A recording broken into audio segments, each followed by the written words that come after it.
என்னோட monthly budget எப்படி இருக்கும் அப்படிங்கிறத இந்த வீடியோவில் நான் ஷேர் பண்ணியிருக்கேன்.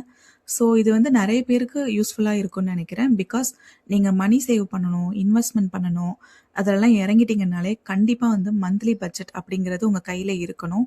ஸோ அப்போ மட்டும்தான் நீங்கள் வந்து எக்ஸ்பென்சஸ் ட்ராக் பண்ணி நீங்கள் கரெக்டான ரூட்டில் இன்வெஸ்ட்மெண்ட் பண்ணுறதா இருக்கட்டும், இல்லை சேவிங்ஸ் பண்ணுறதா இருக்கட்டும், உங்களால் ஈஸியாக பண்ண முடியும். ஸோ என்னோட பட்ஜெட் எப்படி இருக்குங்கிறத பார்க்கலாம். நான் வந்து பட்ஜெட்டை நீட்ஸ் அண்ட் வாண்ட்ஸ் அப்படின்னு ரெண்டாக தான் பிரித்து வைப்பேன். நம்ம நீட்ஸ் அப்படின்னாலே நமக்கு அன்றாடம் தேவைப்படுற பொருட்கள் வந்து நீட்ஸில் வந்துடும். வாண்ட்ஸ் அப்படின்னா நமக்கு அன்றாடம் தேவைப்படுறதை தாண்டி நமக்கு வேணுங்கிறத பண்ணிக்கிறோம் அப்படின்னு வரும்போது அது வந்து வாண்ட்ஸில் வரும். இந்த நீட்ஸில் நீங்கள் எதெல்லாம் கொண்டு வரணும் அப்படின்னா, கிராசரிஸ் நம்ம வந்து அன்றாடம் வந்து ஃபுட்டு மேக் பண்ணுறதுக்கு கிராசரி ஐட்டம்ஸ், வெஜிடபிள்ஸ்லாம் தேவைப்படும். ஸோ அதெல்லாம் வந்து நீட்ஸில் வரும். அப்புறம் நம்ம நான்வெஜ் எடுக்கிறோம், மில்க் வாங்குகிறோம் அப்படின்னா அது எல்லாமே வந்து நீட்ஸில் வரும். ஃப்ரூட்ஸ் அண்ட் ஸ்நாக்ஸ் கூட நீங்கள் வந்து அதில் இன்க்ளூட் பண்ணணும். ஸோ இது எல்லாமே நம்ம அன்றாடம் நமக்கு தேவையான விஷயங்கள். ஸ்நாக்ஸ் அப்படின்னா நான் வந்து நீங்கள் ஹெல்த்தியான ஸ்நாக்ஸ் தான் வாங்குறீங்க அப்படின்னா நீங்கள் நீட்ஸில் வந்து இன்க்ளூட் பண்ணிக்கோங்க. அப்படி இல்லை நீங்கள் அவுட் சைடு போய் நிறைய சாப்பிட்றீங்க அப்படின்னா அதை வந்து நீங்கள் வாண்ட்ஸில் தான் ஆட் பண்ணணும், நீட்ஸில் வந்து கொண்டு வரக்கூடாது. ஸோ இதுலேயே கொஞ்சம் கொஞ்சம் டிஃப்ரென்சஸ் இருக்குது. வாண்ட்ஸில் என்னென்ன வரும்னு பார்த்தீங்கன்னா, நம்ம அவுட்டிங் போகிறோம், இல்லை நமக்கு பிடிச்சது ஏதாவது வாங்குகிறோம், ஷாப்பிங் பண்ணுறோம், ட்ரெஸ்ஸஸ் அது மாதிரி ஏதாவது பர்ச்சேஸ் பண்ணுறோம், ஸ்கின் கேர் ஐட்டம்ஸ் வாங்குகிறோம் அப்படின்னா அது எல்லாமே வாண்ட்ஸில் வந்துடும். இல்லை நம்ம வந்து வீக்லி 2 times ஒன்ஸ் ஆகுது நம்ம அவுட் சைட் ஃபுட்டெல்லாம் சாப்பிட்றோம், ஆன்லைனில் ஏதாவது நமக்கு தேவைப்படும்னு நினச்சி பர்ச்சேஸ் பண்ணுறோம் அப்படின்னா அது எல்லாமே வாண்ட்ஸில் வரும். அப்படி வாண்ட்ஸ் அப்படின்னாலே நம்ம கம்ஃபர்ட்டாக நம்ம நினைக்கிற எல்லாத்தையுமே வந்து வாண்ட்ஸில் வந்து ஆட் பண்ணிடணும். அதே மாதிரி இபி பில்லு, ரெண்ட்டு இதெல்லாம் நீங்கள் பே பண்ணுறீங்கன்னா அது எல்லாமே வந்து நீட்ஸில் தான் வரும். எனக்கு அதெல்லாம் ஃப்ரீங்கிறதுனால நான் அதெல்லாம் வந்து ஆட் பண்ணலை இங்கே. ஸோ இதெல்லாம் தாண்டி நான் வந்து மிஸ்செலேனியஸ் அப்படின்னு ஒரு கேட்டகரி வந்து நம்ம வச்சுக்கணும். ஸோ அந்த மிஸ்செலேனியஸில் நம்ம என்னென்ன வச்சுக்கலாம் அப்படின்னா, ஏதாவது நமக்கு உடம்பு சரியில்லை அப்படின்னா அதுக்கு நம்ம அந்த மந்தில் ஸ்பெண்ட் பண்ணியிருப்போம். ஸோ அது வந்து சேர்த்துக்கலாம். மெடிசன், இன்னொன்று வந்து ஃபியூயல். நான் வந்து ஃபியூயலை வந்து மிஸ்செலேனியஸில் என்னோட இதில் சேர்த்துருக்கேன். ஏன்னா வந்து எங்கள் வீட்டில் பிஸ்னஸ் பர்சன் அப்படிங்கிறதுனால ஃபியூயல் வந்து எவ்வளோ செலவாகும்னு சொல்ல முடியாது, ப்ரிடிக்ட் பண்ண முடியாது. ஸோ அதனால நான் அதில் சேர்த்துருக்கேன். இன்கேஸ் உங்களுக்கு வந்து ரெகுலராக இவ்வளோ தான் ஆகும் அப்படின்னா நீங்கள் வந்து அதை வாண்ட்ஸில் கூட சேர்த்துக்கலாம். தென் அன்எக்ஸ்பெக்டடாக நமக்கு ஏதாவது ஒரு செலவு வரும், ஏதோ ஒரு ஃபங்க்ஷனுக்கு நம்ம ஏதோ மொய் வைக்கிற மாதிரி இருக்கும். ஸோ அது எல்லாமே வந்து நம்ம வந்து மிஸ்செலேனியஸில் சேர்த்துக்கலாம். இன்னொரு முக்கியமான பாயிண்ட் என்னன்னா, நமக்கு மந்த்லி இஎம்ஐ இல்லை லோன் பே பண்ணுறோம் அப்படின்னா நம்ம அதையுமே வந்து நம்ம பட்ஜெட்டுக்குள்ளே சேர்த்து தான் இது பண்ணணும். ஏன்னா நம்ம வந்து இன்கம் மைனஸ் எக்ஸ்பென்சஸ் அப்படின்னு வரும்போது அந்த எக்ஸ்பென்சஸில் நம்ம லோனையும் இஎம்ஐயும் இன்க்ளூட் பண்ணி வச்சோம்னா அப்புறம் நமக்கு எவ்வளோ இன்வெஸ்ட்மெண்ட்டுக்கு இல்லை சேவிங்ஸுக்கு இருக்குது அப்படிங்கிறது கிளியராக புரிய வரும். ஸோ அதை பற்றி நான் இன்னொரு வீடியோவில் நான் கிளியராக சொல்கிறேன். ஸோ அதை எதுக்காக ட்ராக் பண்ணணும் அப்படின்னா, இப்போ நம்ம கோல்டு லோன் வந்து இயர்லி ஒன்ஸ் பே பண்ணுறோம் அப்படின்னா அதையே வந்து நம்ம மந்த்லி 12 போட்டு டிவைட் பண்ணி அதுக்கு என்ன மந்த்லி எடுத்து வைக்கணும் அப்படிங்கிறதையும் நம்ம நோட் பண்ணி வச்சுக்கிட்டோம்னா ரொம்ப ஈஸியாக இருக்கும். அதே மாதிரி தான் இஎம்ஐயும். நம்ம இஎம்ஐ வந்து சில இஎம்ஐ முடிக்கிற மாதிரி இருக்கும் ஒரு சில மந்த்ஸில்.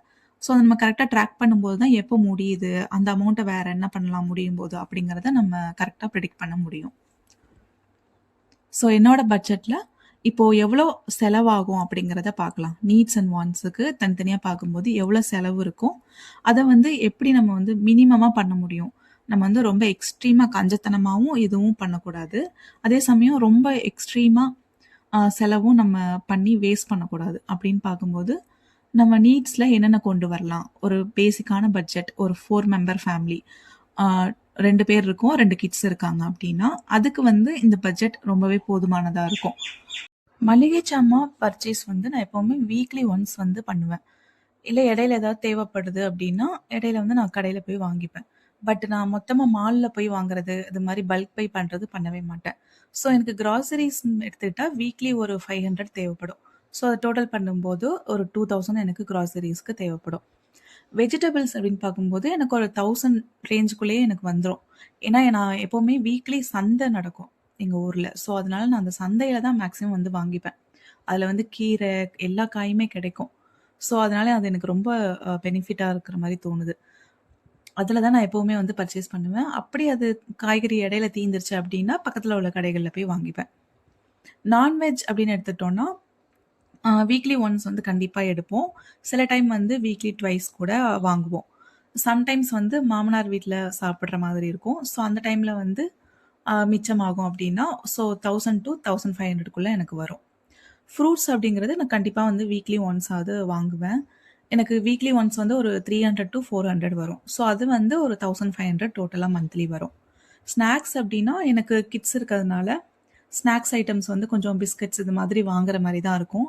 நான் அத முடிஞ்ச வரைக்கும் ஃப்ரூட்ஸ்ல இல்ல நட்ஸ்ல வந்து அவங்களுக்கு குடுக்கணும் அப்படின்னு நெனைப்பேன். ஸோ அதையும் தாண்டி வந்து அவங்கள நம்ம ரொம்ப ரெஸ்ட்ரிக்ட் பண்ண முடியாது.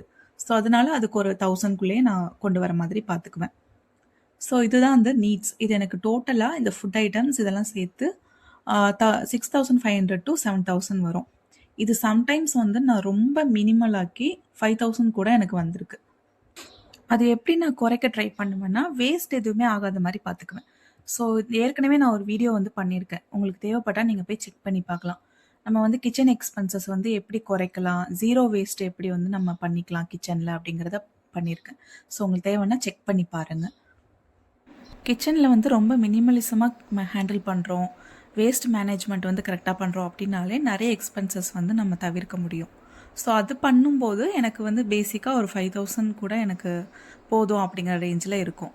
அப்படி இல்லைன்னா எனக்கு இந்த நட்ஸ் இது மாதிரி வாங்குகிறோம் அப்படின்னா கொஞ்சம் எக்ஸ்பென்ஸ் வந்து 6000 டு 7000 வந்து வரும். வான்ஸ் லிஸ்ட்டில் என்னென்ன கொடுக்கலாம் அப்படிங்கிறத இப்போ பார்க்கலாம்.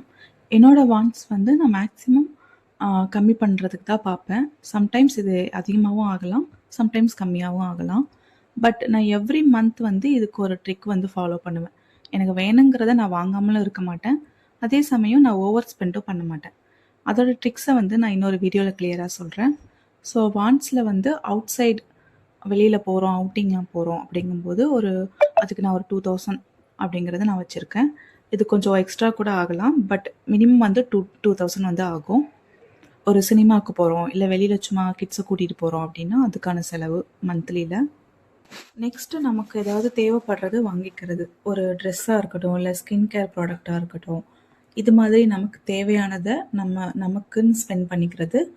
அது வந்து ஒரு 2000 நான் வந்து கொடுத்துருக்கேன். ஸோ மேக்ஸிமம் இதில் என்னோட ஸ்பெண்டிங் வந்து கொஞ்சம் அதிகமாக தான் இருக்கும். பட் அதிலே வந்து நான் ஹஸ்பண்டுக்கு எதுவும் வேணும், கிட்ஸுக்கு வேணும்னாலும் நான் ஒவ்வொரு மந்த் வந்து செப்பரேட் பண்ணி வாங்கிடுவேன். நெக்ஸ்ட் வந்து அவுட் சைட் ஃபுட்டு. நாங்கள் வந்து வீக்லி ஒன்ஸ், ரொம்ப அதிகமாக நாங்கள் சாப்பிட மாட்டோம் வெளியில். பட் எனக்கு வந்து போர் அடிக்கும்போது, என்னால் முடியல அப்படிங்கும்போது வீக்லி ஒன்ஸ் ஆர் ட்வைஸ் வந்து வெளியில் அதுக்கான ஸ்பெண்டிங் வந்து ஒரு 1500 வரும். நான் அதை முடிஞ்ச வரைக்கும் கம்மி பண்ணிக்குவேன். பட் மினிமம் ஒரு 1500ஆவது வரும். முடிஞ்ச வரைக்கும் வீட்டில் குக் பண்ணி சாப்பிட்றதா நான் ப்ரிஃபர் பண்ணுவேன். அதுதான் ஹெல்த்துக்கும் நல்லது. ஸோ அது இல்லாமல் நமக்கு போர் அடிக்குது அப்படிங்கும்போது நம்ம கம்ஃபர்ட்டுக்காக கொஞ்சம் வந்து நம்ம அவுட் சைடு வாங்கி சாப்பிடலாம். இது வந்து நம்மளை பொறுத்தது தான். நமக்கு ஏற்ற மாதிரி அதை வந்து நம்ம செட் பண்ணிக்கலாம். நெக்ஸ்ட்டு வந்து கிட்ஸுக்கான செலவு. கிட்ஸுக்கு ஏதாவது திங்ஸ் வாங்கணும், இல்லை டாய்ஸே வாங்கணும் அப்படின்னா அவங்களுக்கான செலவு வந்து கண்டிப்பாக இருக்கும். அதுக்கு வந்து நான் ஒரு 1000 தான் ரேஞ்ச் வந்து வச்சுக்குவேன். நான் ரொம்ப அவங்க கேட்குறது எல்லாமே வாங்கி கொடுத்துட்ருக்க மாட்டேன். பட் பேசிக்காக ஏதோ ஒன்று வேணும் அப்படின்னா வாங்கி கொடுப்பேன். ஸோ இது டோட்டலாக வான்ஸுக்குன்னு நான் வந்து ஒரு 6500 டு 7000 ஸ்பெண்ட் பண்ணுவோம். ஸோ எனக்கு டோட்டலாகவே என்னோடய பட்ஜெட் வந்து 15000க்குள்ளே முடிஞ்சிடும். நான் அதை ரொம்ப பேசிக்காக வச்சுக்கணும் அப்படின்னா இந்த வான்ஸையுமே நான் 5000க்குள்ளே கொண்டு வந்துடுவேன்.